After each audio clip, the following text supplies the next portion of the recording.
Hi guys, a very warm welcome to all of you in Gurmantra Academy. I'm your educator Saranya. I welcome you all.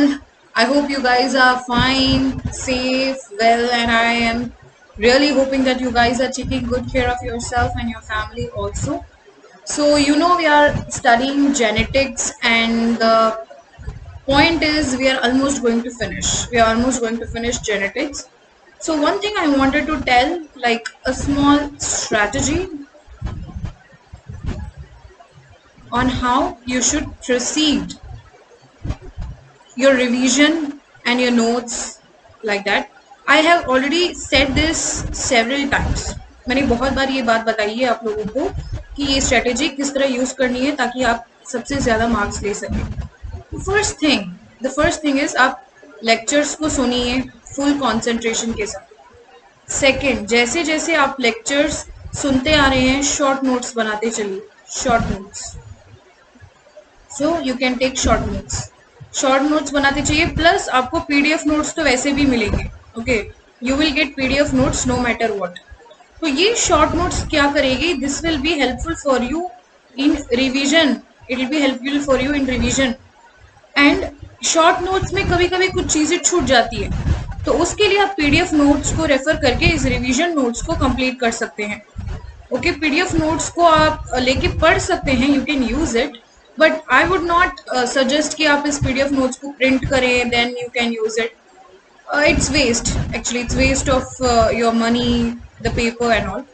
तो ये जो जैसे जैसे lectures attend करते हैं वैसे शॉर्ट नोट्स बनाइए। मैं ये चीज़ बहुत स्ट्रेस करके कह रही हूँ क्योंकि अगर आप शॉर्ट नोट्स नहीं बनाएंगे, आप जब भी लेक्चर सुनते समय आप कुछ लिखते नहीं जाओगे तो आप सो जाओगे। लेक्चर्स में, किसी की भी लेक्चर्स हो, कितनी भी इंटरेस्टिंग हो, हम लोग, मैं भी ऐसे ही करती हूँ। Okay, so it's not like it's something wrong with you guys, सभी लोग ऐसे ही हैं। ओके, सो सभी लोग ऐसे ही होते हैं। अगर जब हम कुछ सुनते हैं, जब कोई लेक्चर सुनते हैं, तब हम कुछ नोट्स नहीं बनते, हमारा हाथ काम नहीं चलता। It's like we are sitting simply and we just listening, तो थोड़ी देर में हम सो जाएंगे। So that is what happens. But मैं नहीं चाहती हूँ कि आप लोग लेक्चर्स में सो जाए। द थिंग इज, अगर आप लेक्चर्स में सो जाओगे तो then that will be a problem for you again. वो आपके लिए प्रॉब्लम हो सकता है क्योंकि आप इंपॉर्टेंट पॉइंट्स को सुन नहीं पाएंगे और वो सब वेस्ट होके चला जाएगा। So what you can do is, बस छोटे छोटे नोट्स बनाते चलिए, बहुत छोटे छोटे। जैसे जैसे आप सुनते हैं, मैं आपको कुछ बताती हूँ, कीवर्ड्स लिखते चलिए ना। अगर आप बड़े बड़े सेंटेंस नहीं लिखना चाहते तो कीवर्ड्स तो लिखिए, कुछ कीजिए, ताकि आप अलर्ट रहेंगे, हमेशा अलर्ट रहेंगे। And that will also help you in making revision notes. ठीक है, मैं आपको जेनेटिक्स पढ़ा रही हूँ, मतलब ये सुन लो, ये है आपका जेनेटिक्स 5th पार्ट। इसमें मान लो कि एक 30 स्लाइड्स है, ठीक है, एग्जाम्पल 30 स्लाइड्स है। 30 स्लाइड्स को आप बैठ के पढ़ोगी तो it take a lot of time, मगर इन 30 स्लाइड्स को मिला के जब आप शॉर्ट नोट्स बनाओगे वो सिर्फ आधा पेज का होगा। It will not be more than that, सिर्फ हाफ पेज, और वो आपको पढ़ने के लिए बहुत ही आसान रहेगा। तो ये रिवीजन नोट्स डेफिनेटली बनाइएगा। थर्ड थिंग, लेक्चर सुन लिया आपने, सुनते सुनते नोट्स भी बना लिया। रिवीजन नोट्स बना रहे हैं, बस एवी साइड में मत रख देना। ओके, हो गया लेक्चर, रिवीजन नोट्स को लीजिए, पीडीएफ नोट्स के साथ कंपेयर कीजिए, कोई इंपॉर्टेंट पॉइंट्स छूट गया उसको उसमें लिख लीजिए।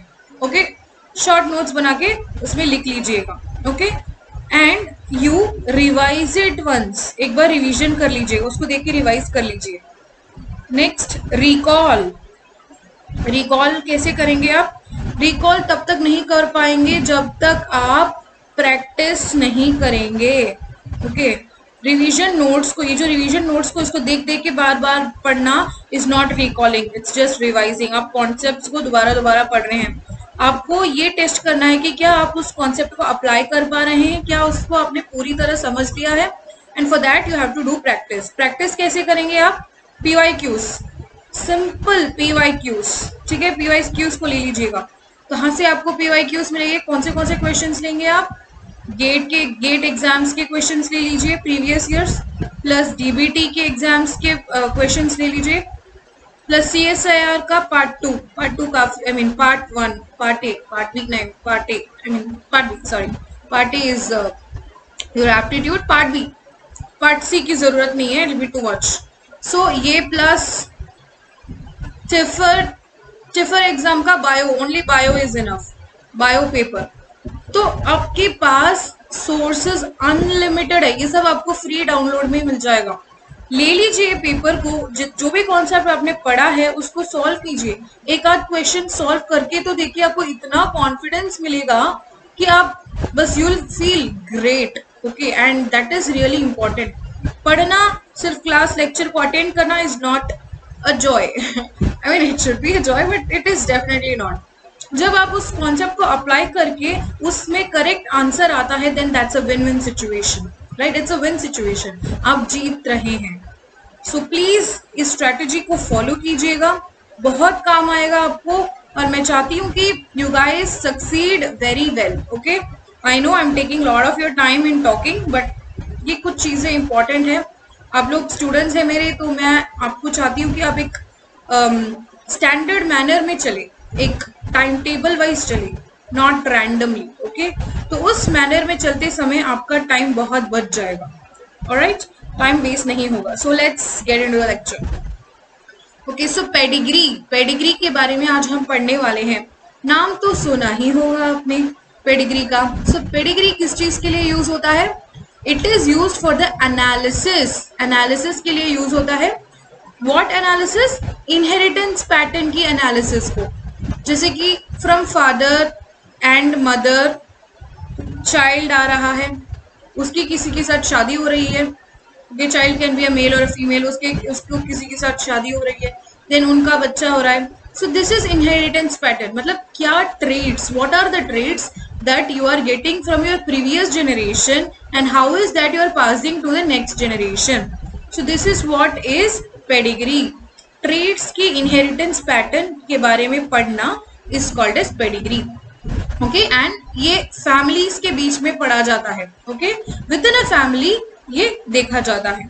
So pedigree is basically क्या करते हैं? It shows the presence or absence of a trait that it relates to the relationship.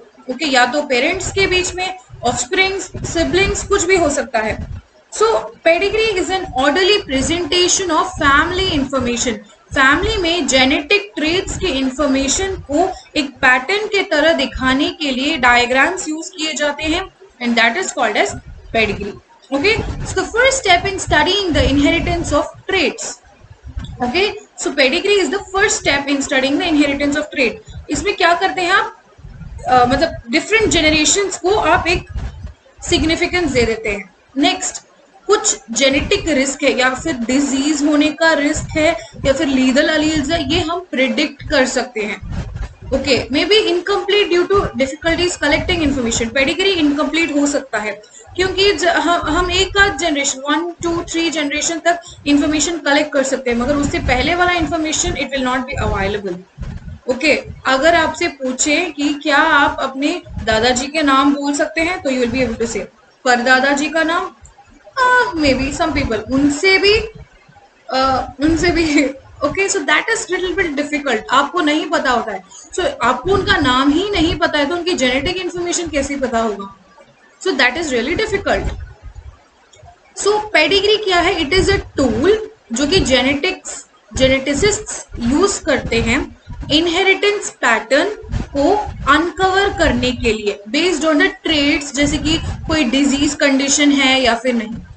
Okay, it can also be used for the determination of whether जो ट्रेट हम बात कर रहे हैं ना, वो इट इज इनहेरिटेड, क्या वो इनहेरिट हो रहा है और किस चीज में इनहेरिट हो रहा है? ऑटोजोम्स, बॉडी वाले सेल्स में हो रहा है या फिर सेक्स क्रोमोसोम्स में हो रहा है। So this can be predicted using pedigree tool. ये बताता है a full ancestry of a particular family। जैसे कि मैंने आपको बताया था ग्रैंडफादर ग्रैंडमदर उनके साथ आता है, योर फादर उनके साथ बहन या फिर ब्रदर, देन उनके रिस्पेक्टिव स्पाउसेस, देन उनके रिस्पेक्टिव बच्चे। So all of this complete ancestry will be denoted in your pedigree. So male individuals of that family are denoted with square. Okay, how do you denote male? This is male, square, and this is female. Okay, circle. Shaded or colored shapes imply that the individual is affected with the disease. अगर ऐसा हो तो it is a male, ऐसा हो तो female. Okay, अगर shading की गई है for example which means this person is having the disease, अगर शेडिंग नहीं है विच मीन्स उनको कोई डिजीज नहीं है, इनके बीच में एक लाइन कनेक्ट हो रहा है मतलब इनके बीच में शादी हो चुकी है, ओके शादी हो चुकी है, और connecting lines basically tell you what kind of a relationship they have. So this line between this male and female shows that they are married. Now again I'm drawing other line, ठीक है, इस line में let's say I'm drawing a female, मतलब इन दोनों का बच्चा है ये, बच्ची, इन दोनों के बीच का बच्ची है ये. So this lines in between these circles and squares will tell you what kind of relationship they have. Okay? अगर आधा कलर कर रखा है, पूरा कलर नहीं किया मैंने, मान लो आधा कलर कर रखा है, which means they are heterozygous in condition. Okay, that is also a good thing to understand from this particular thing. So one of these is discussed in this lecture is autosomal recessive inheritance. इसके बारे में हम इन detail में पढ़ेंगे. Okay, so yes, मैंने अभी आपको बताया था, बट इन डिटेल में सिंबल्स एंड फिगर्स यहाँ दिए गए हैं which will represent in the pedigree chart. So female is a circle, male is a square. अगर उनको डिजीज हो चुका है then it will be coloured. Male हो तो स्क्वायर में कलर, फीमेल हो तो सर्कल में कलर्ड. डिजीज मतलब ऐसे सिंबल, मतलब वो मर चुके हैं, डेड डेड. ट्विंस हो तो इस तरह के सिंबल्स होंगे, ट्विंस. ओके, क्योंकि एक ही नोड से दो बच्चे. Okay, so twins. Adopted will be in this symbol, एक स्क्वायर ब्रैकेट डाल देंगे, कोई भी बच्चा हो, या सर्कल हो या स्क्वायर हो, जो भी मेल और फीमेल हो, उसके सराउंडिंग में हम स्क्वायर ब्रैकेट डाल देंगे, तो that means it's adopted child. Then triangle will represent miscarriage. Miscarriage means बच्चा मर चुका है. ओके, इन फीटस स्टेज बच्चा मर चुका है. Next is marriage line. Marriage, एक मेल और फीमेल के बीच में मैरिज हो गया, so that line is represented as this one. Descendant line, descendant मतलब उनका बच्चा, next generation, that can be inherited by, I mean that can be represented like this. अगर siblings मतलब भाई बहन वगैरह हैं तो it can be represented like this. in mother father में से ये दो बच्चे आए हैं. Okay, this is the sibling line that will be denoted. This is the brother and this is the sister. Okay, this is the mother and this is the father. Okay, one represents this generation number. This is the first generation we are talking about, and this is the second generation. Okay, so these are some of the symbols which is used regularly in a pedigree analysis. Okay, ये कुछ in detail में है, आप इसको एक बार go through कर सकते हैं. I'll give you a minute, you can just go through this. But ये सब इतनी डिटेल में जाने की जरूरत नहीं है, आपको इतनी डिटेल में क्वेश्चंस कभी पूछा नहीं जाता. ओके, जस्ट आप गो थ्रू कर लीजिए एक बार.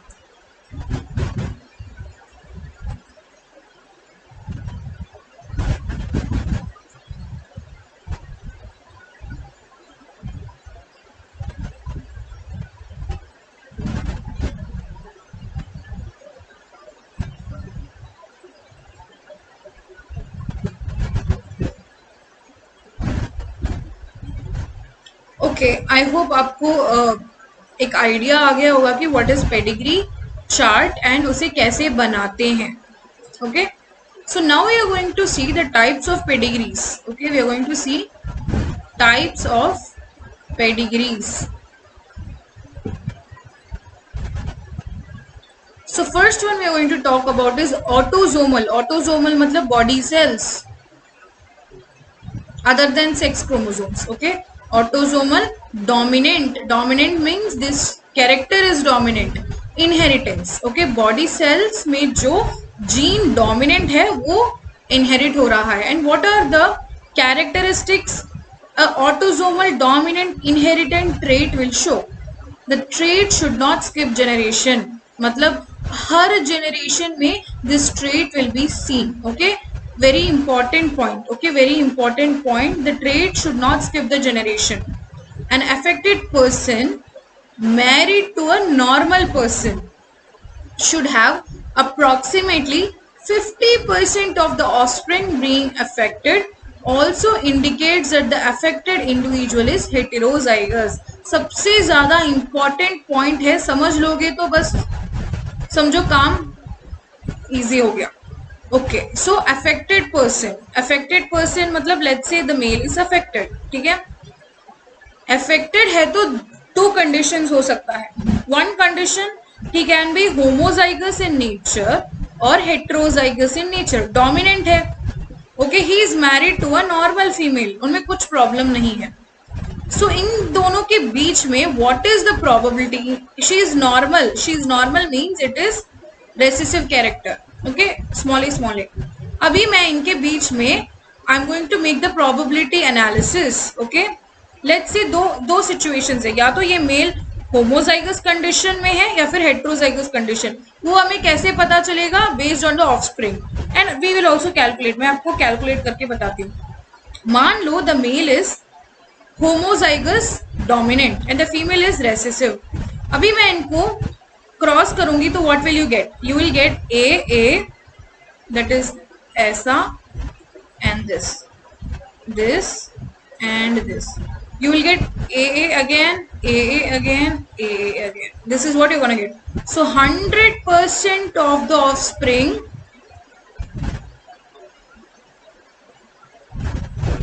will be affected.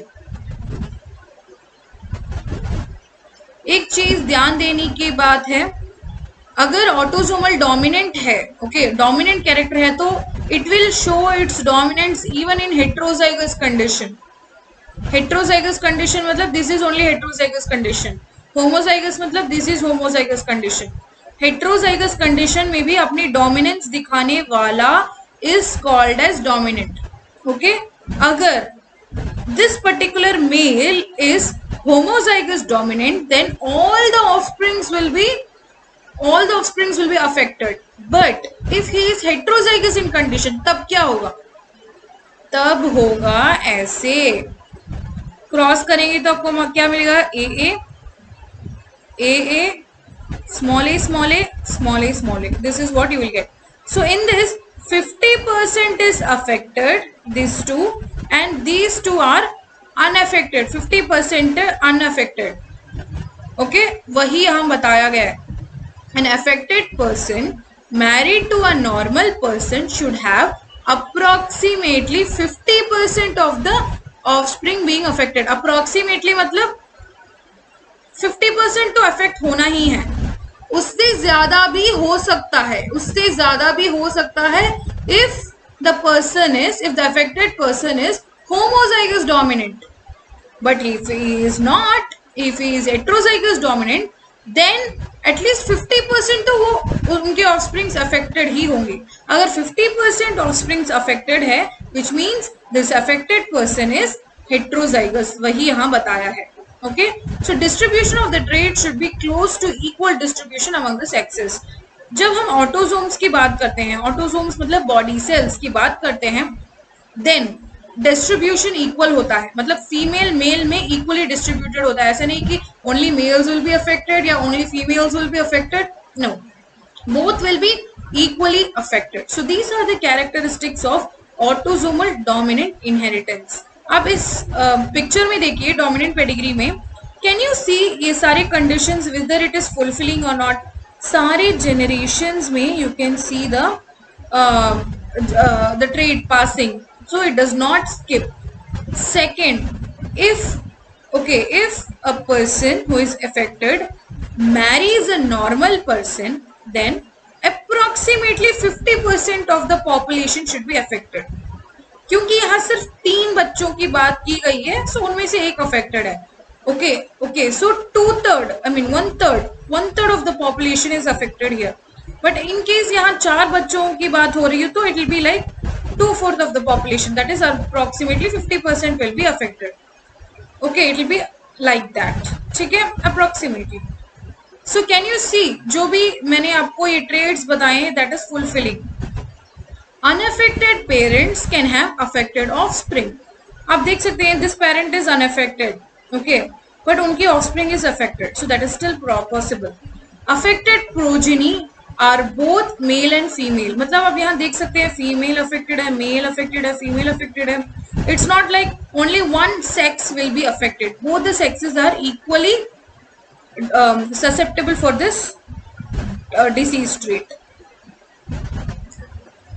Okay, so again this is autosomal dominant. Another example, can you see here, it is not, this is first generation, second generation, third generation, fourth generation. Her generation में आ रहा है, skipping बिल्कुल भी नहीं हो रही. Okay, and male and female are both getting affected. Second thing.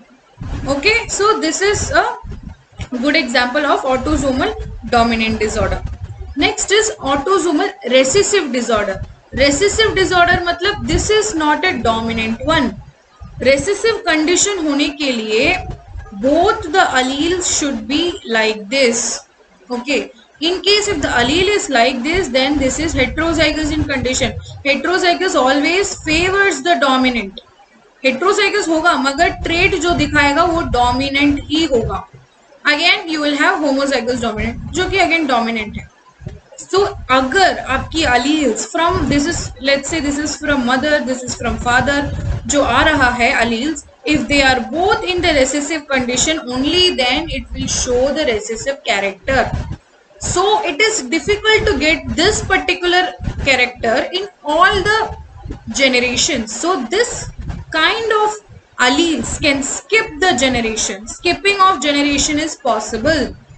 आप यहाँ देख सकते हैं फादर अफेक्टेड है, but you can C in the second generation nobody is affected, but again in third generation person is affected.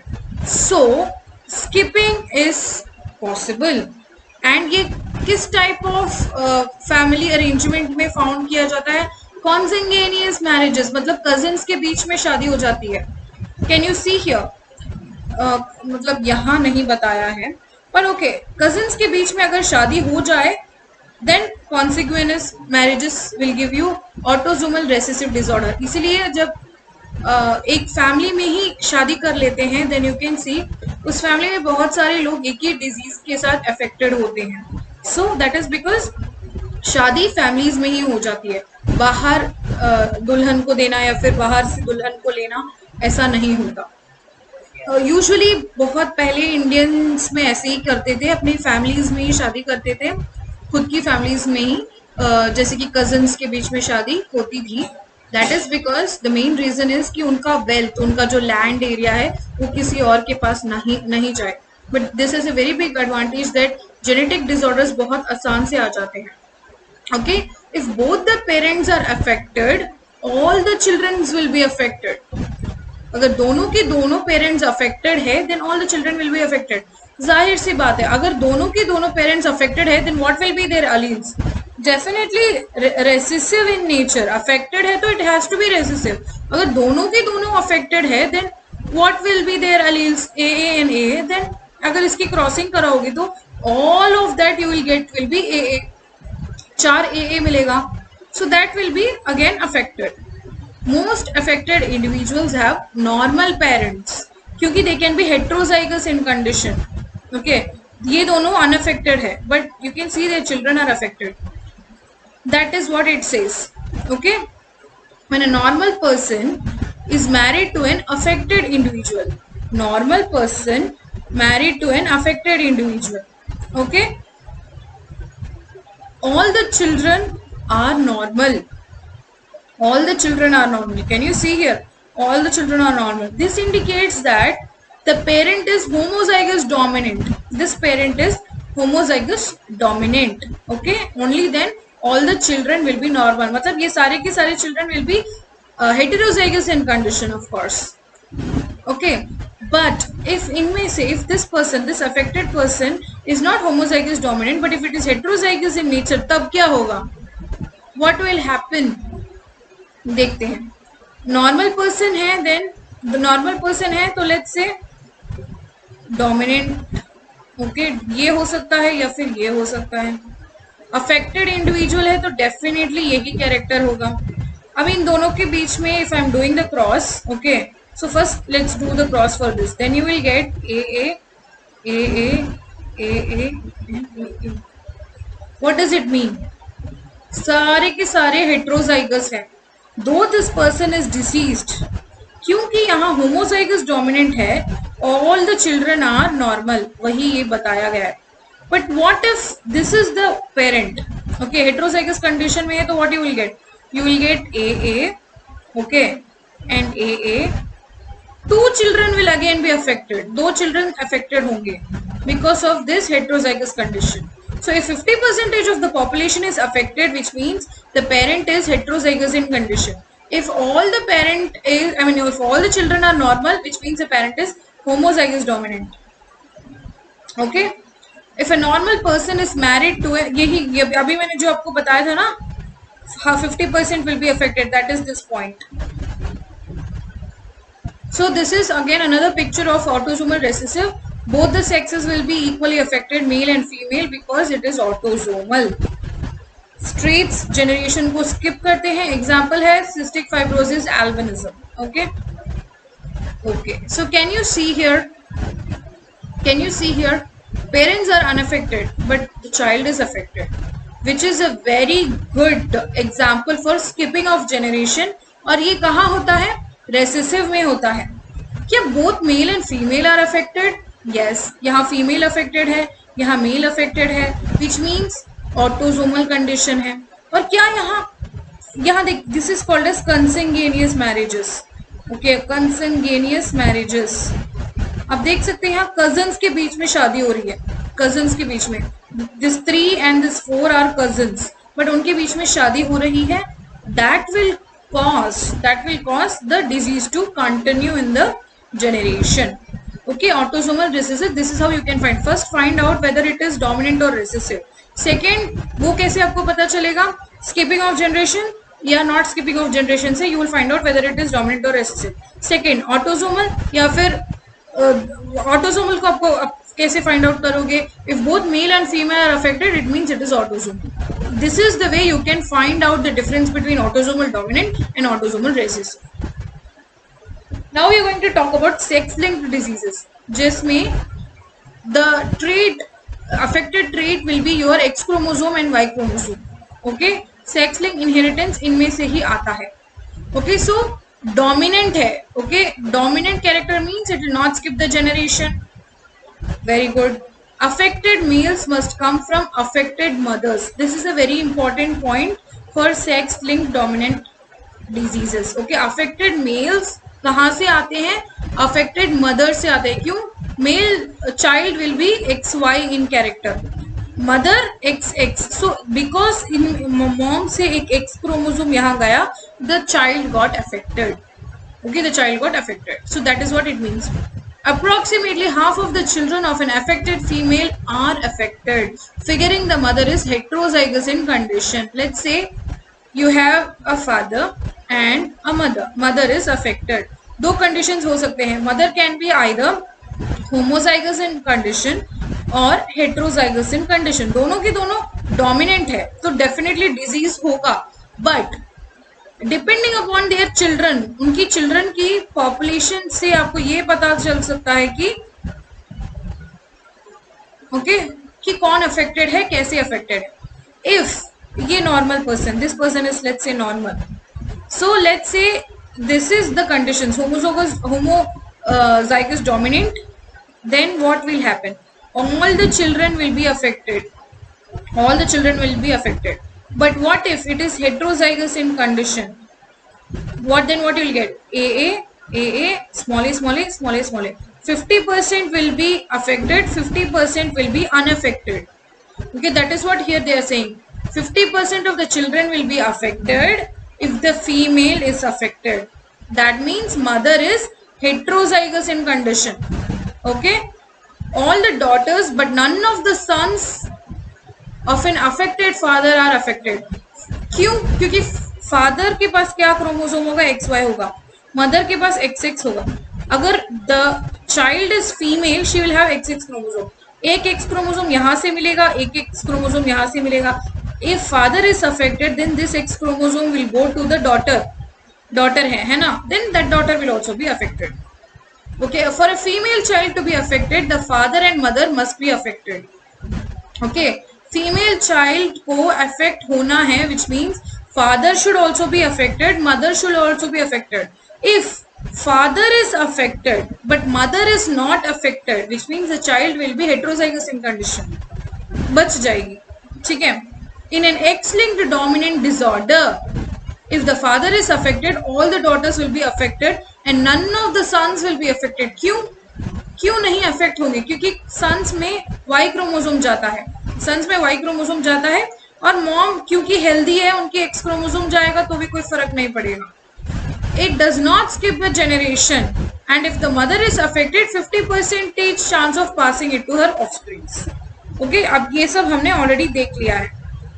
X chromosome link dominant disorders diseases आप देख सकते हैं हर जनरेशन में होगा. ओके, हर जनरेशन में होगा. Mother is affected here. Can you see here? Mother is affected, that is affecting the son as well as the daughter. अगर father is affected, it will not affect the son. Son को disease नहीं होगा, but if father is affected, all the daughters will be affected. Okay, if father is affected, all the daughters will be affected. This is a clue that it is a X-linked disease. Her generation में आ रहा है, which means it is dominant. But पापा से सिर्फ बच्ची को आ रहा है. Okay, that means it is a X-linked disorder. Okay, now X-linked recessive. Recessive का main character क्या है? It can skip the generation. That is one main important trait. It can skip the generation. इसमें males ज़्यादा affect होते हैं. Female child को affect होने के लिए father must be affected, mother should be affected और अ कैरियर. ठीक है, ऐसे होने से she will be affected. All the sons of an affected mother will be affected. अगर मॉम को डिजीज है तो सारे के सारे लड़कों को डिजीज आ जाएगा. अगर फीमेल चाइल्ड है, if the child is female, मतलब father has to be affected, mother has to be either affected और a carrier. Okay, for a male child to be affected, the mother must be affected और a career. ऐसा भी होता है. Okay, affected या फिर career हो सकता है. Okay, but father will also be affected. So this is how it happens. Approximately half of the sons of a carrier female should be affected. मतलब 50% विल बी कैरियर फीमेल के 50% will be affected. That is what they are seeing. Okay, so in X-linked disorder, males are more likely to be affected than female. Usually X-linked recessive में mails में ज्यादा ये disease देखा जाता है और ये जनरेशन स्किप कर सकता है. Okay, so can you see here male to female ratio आप देख सकते हैं. मेल ज्यादा अफेक्टेड है, which means it is X-linked disease. Also there is skipping of generation. Can you see here? यहाँ यहाँ अफेक्टेड है. This whole generation is good enough and आगे नेक्स्ट जनरेशन में आ रहा है, which means it is recessive. क्योंकि male ज्यादा अफेक्टेड है, it is X-linked. Next Y chromosome link. Y chromosome link में सिर्फ मेल्स अफेक्ट होंगे और ये फादर से सन को आएगा क्योंकि फीमेल में वाई क्रोमोसोम नहीं होगा. Mitochondrial inheritance. Mitochondrial inheritance is a very important thing. Mother से इनहेरिटेंस होती है माइटोकॉन्ड्रिया की. वाई? बिकॉज ये मैंने आपको ऑलरेडी पहले ही बताया है कि जब एक एग सेल और एक स्पर्म सेल के बीच में रिएक्शन होता है, तब ये जो स्पर्म इसके पास जा रहा है ना, it will only give the nucleus. सिर्फ न्यूक्लियस अंदर आएगा, साइटोप्लाज्मिक कंटेंट्स नहीं जाएगा. Cytoplasmic contents will be same of the egg. मम्मा का जो साइटोप्लाज्म है वो रहेगा, सिर्फ न्यूक्लियस पापा से शेयर होगी. Okay, so the mitochondria is from the mother. That is why it is also called as maternal inheritance. यहाँ normally both the sexes will be affected. Father affected है तो कुछ नहीं होगा, बच्चा को नहीं जाएगा. But if mother is affected, all the children will be affected. Okay, mother is affected means the children will be affected. This is how you should find out. So this is a complete overall shot for all the inheritance pattern. आप इसको revision box की तरह use कर सकते हैं. I guess you cannot take screenshot, but you can actually make a note of it. You can use this as a revision box. Okay, so this is a homework question for you, but I'll tell you how you can solve it. Can you see here?